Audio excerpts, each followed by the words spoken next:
역대하 21장 11절로 15절까지의 말씀, 우리 다 찾으신 줄 알고 함께 봉독합니다.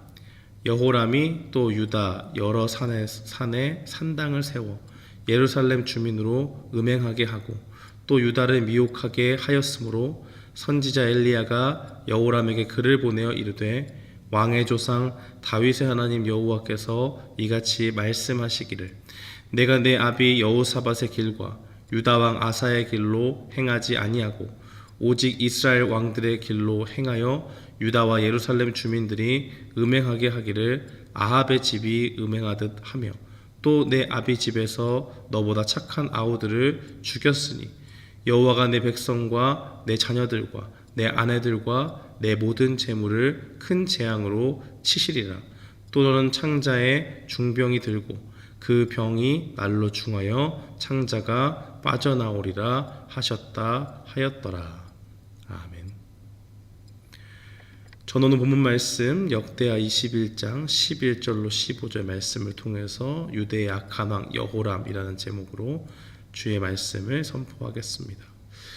오늘 역대하서 21장은 이 여호람 왕이 유다를 통치할 때 일어난 일들을 다루고 있습니다. 할아버지였던 아사 왕, 매우 하나님 앞에 선한 왕이었고 어떻게든 하나님과 가까이 지내려고 애썼던 그런 왕이었습니다. 또 이 아버지였던 여호사밧, 그는 하나님께서 주신 그 평안 가운데 하나님께서 주신 그 부귀를 누리면서 이 유다를 다스렸던, 하나님을 사랑했던 그런 선한 왕으로 알려져 있습니다. 그런데 이 할아버지와 아버지 이 유다의 아사 왕과 여호사밧과 달리 이 여호람이라고 하는 이 그 다음 때의 이 왕은 악한 왕으로 묘사가 되고 있습니다.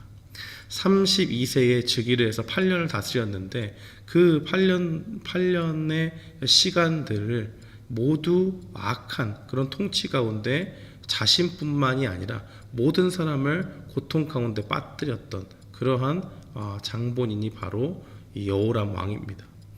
그가 왕이 되고 실권을 잡은 뒤에 가장 먼저 한 일은 바로 형제들을 모조리 죽여버리고 자신의 왕권을 인위적으로 강화한 데 있었습니다. 신하들 중에 몇몇도 죽이면서 굉장히 자신의 반대에 서게 되면 어떠한 대가를 치를 수 있는지를 분명히 보여주면서 굉장히 악한 방법으로, 굉장히 세상적인 방법으로 자신의 왕권을 공고히 했던 그러한 모습을 보여줍니다.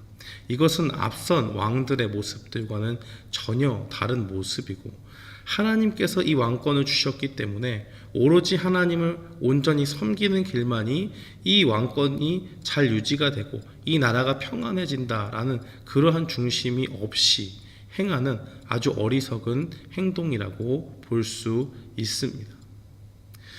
그는 하나님을 잘 섬겼던 이 유다 왕들의 모습을 드러내는 것이 아니라 악한 이스라엘 왕처럼 행동했습니다. 그가 그렇게 된 이유는 6절 말씀에 보니까 이 아합의 집안과 결혼을 하게 되면서 그의 아내가 이제 아합의 딸이 되면서 이 우상의 길로 접어들었다라는 것을 분명히 말해주고 있습니다. 여호사밧 왕이 비록 하나님을 잘 섬겼지만은 그의 잘못된 판단으로 인해서 하나님을 믿는 신앙을 이 여호람 왕이 본받지 않고 이방신을 섬기는 우상 숭배를 자행하는 그런 악한 왕이 된 것입니다.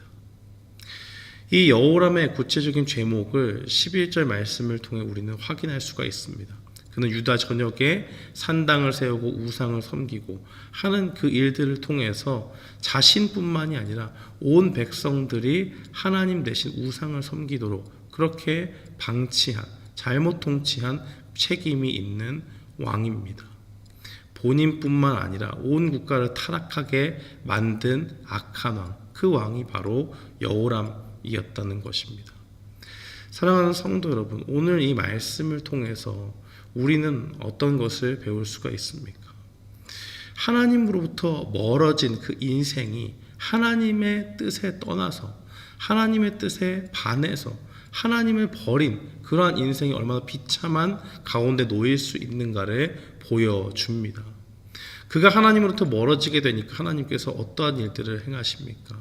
주변의 다른 나라들이 그들을 배반하고 이제는 자신들의 왕을 세워서 유다를 섬기지 않고 하는 일들이 일어납니다. 그리고 그 여호람 자신은 2년 동안 이 오늘 읽은 본문의 엘리야를 통해서 나오듯이 엘리야 예언에 언급되듯이 2년 동안 중병이 들고 하나님께서 이 병을 통해서 이 창자가 밖으로 나와서 죽게 된다라고 그렇게 말씀하셨습니다. 그래서 그 말씀 그대로 정말 이 중병이 2년 동안 들고 2년 뒤에 그 창자가 밖으로 나와서 죽게 되는 비극을 맞이합니다. 그가 죽고 난 후에는 어떤 대접을 받느냐? 왕들이 묻히는 묘지에도 장사되지 못하는 그러한 아주 비참한 왕의 모습이 있는 것이고, 또 그가 죽었을 때 아무도 슬퍼하지 않는 그러한 아주 비극적인 결말을 맞게 되는 것입니다. 이 모든 것의 고통의 원인이 어디 있느냐? 10절 말씀에 분명히 이야기합니다. 이는 그가 그의 조상들의 하나님 여호와를 버렸습니다. 하나님은 하나님을 버린 이 여호람을 통해서 우리 인생이 얼마나 하나님을 떠났을 때 비참해질 수 있는지를, 얼마나 하나님 앞에 고달프게 살 수 있는지를 보여줍니다. 아사 왕과 여호사밧 왕은 대부분의 생애를 하나님을 잘 섬기면서 그들을 지켜주시고 보호해 주시는 그 하나님을 경험했습니다.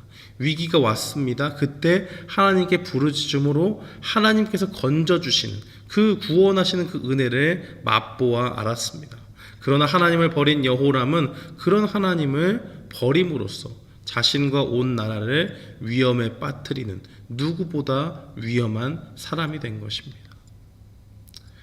하나님은 이럼에도 불구하고 이 악한 왕에게도 얼마나 인자하신지 오늘 엘리야를 보내서 경고의 말씀을 하십니다. 예언의 말씀을 하시죠. 네가 이러한 죄를 지었기 때문에 하나님께서 이러한 고통을 주고 너 개인적으로도 중병에 들어 죽게 만든다라는 것을 분명히 이야기하는 것이고, 다른 나라가 침범을 해서 이 여호람 왕의 아내와 또 자녀들을 다 데리고 가는 그 막내 아들 여호아스만 남게 되는 그러한 비극도 예언을 하고 있습니다. 근데 보통 선한 왕들의 모습이라고 하는 것은 이러한 예언이 펼쳐졌을 때 즉시로 하나님 앞에 옷을 찢고 머리에 재를 뿌리고 회개의 모습들을 이야기하지 않습니까? 금식을 하고 하나님 앞에서 뭔가 자신이 새롭게 다짐하고 회개하는 모습들이 있는데, 이러한 심각한 말씀에도 불구하고 여호람은 전혀 회개하지 않았습니다. 오늘 본문 말씀에 회개했다는 말이 전혀 없어요. 끝까지 회개하지 않았던 그 사람의 최후는 정말 비참했다는 것을 오늘 성경 말씀은 우리에게 보여주고 있습니다. 사랑하는 성도 여러분, 오늘 본문 말씀을 통해서 우리는 이 여호람의 비참한 인생을 통해서 분명히 기억해야 됩니다. 무엇을 기억해야 되겠습니까? 하나님을 믿는다고 하는 사람, 하나님께서 택하시고 이끌어 주시는 그 사람은 한순간도 하나님과 떨어져 살 수 없다는 것을 분명히 기억해야 됩니다. 우리가 늘 하나님과 동행하면서 하나님의 뜻에 24시간 순종하면서 살고자 하는 그 중심이 그 마음에 있어야 한다는 겁니다. 다윗은 시편 23편에 이렇게 고백했습니다. 여호와는 나의 목자시니 내게 부족함이 없으리로다. 그가 나를 푸른 풀밭에 누이시며 쉴만한 물가로 인도하시는도다. 하나님은 우리의 선한 목자가 되어주십니다. 이 시편 23편 다윗의 고백을 살펴보면 하나님을 목자로 알고 그 안에 모든 풍요로움이 있고 그 평안함과 모든 하나님께서 주시는 그 안식이 있음을 믿고 갔던 그 다윗의 고백이 담겨져 있습니다. 사랑하는 성도 여러분, 이 다윗의 고백이 우리의 고백이 되어야 될 줄 믿습니다. 우리의 앞길을 다스리시고 그 다윗이 양들을 지킬 때 악한 그 사나운 짐승들로부터 양들을 지킬 때 어디 그 힘만으로 지킬 수 있었겠습니까? 그 가운데 하나님이 주신 지혜가 있었고 하나님의 특별한 보호하심이 있었고 하나님이 부어주신 그 능력이 있었기 때문에 하나님께서 이러한 분이시다라고 이렇게 고백을 하면서 나의 목자다라고 이렇게 이야기하지 않습니까? 양은 목자를 따라가는 게 양의 본분입니다. 그렇기 때문에 오늘 이 말씀을 보면서 우리가 오늘 결단해야 될 것은 한순간도 하나님을 떠나서 살지 말아야겠다라는 그런 결단이 우리에게 있어야 될 줄 믿습니다. 신자의 모습은 늘 하나님과 동행하여 사는 삶, 하나님의 말씀에 순종하는 삶, 그것이 바로 신자의 삶의 모습입니다. 그러기 위해서 우리는 끊임없이 우리 자신에게 질문을 던져야 됩니다. 정말 내 삶의 이러한 모습들을 하나님이 기뻐하실까? 나는 얼마나 하나님의 말씀을 가까이 하고 있는가? 내가 무엇을 결정할 때 얼마나 하나님 앞에 묻고 구하면서 하나님의 뜻을 살피고 있는가? 내가 순간순간마다 나의 능력이나 나의 교묘한 세상적인 지혜를 사용하고 있지는 않은가? 그것을 전부로 삼고 있지는 않은가? 하나님께 나의 전부를 지금 맡기면서 내 삶을 살아가고 있는가 하는 그런 끊임없이 나오는 질문들이 우리 속에 날마다 일어나야 된다는 것입니다. 실제적으로 이런 모습들은 상당히 어려울 수 있습니다.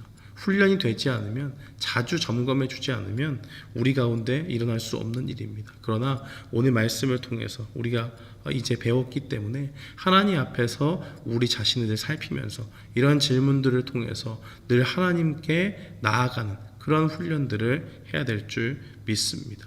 사랑하는 성도 여러분, 오늘 본문 말씀은 하나님의 말씀에 떠나 살았던 그 여호람 왕의 최후를 보면서 우리들에게 하나님의 말씀에 순종하며 하나님과 늘 동행하는 삶으로 우리를 살아가도록 그렇게 도전합니다. 오늘 이 말씀을 기억하면서 오늘 하루를 살아갈 때 하나님께서 주신 그 말씀 가운데 우리가 온전히 순종하고 주님의 뜻 가운데 이 땅을 살아가는 우리 모두가 되었으면 좋겠습니다 하는 그 결단 가운데 나아가는 우리 모두가 되기를 주님의 이름으로 축원합니다. 아멘. 우리 이 시간에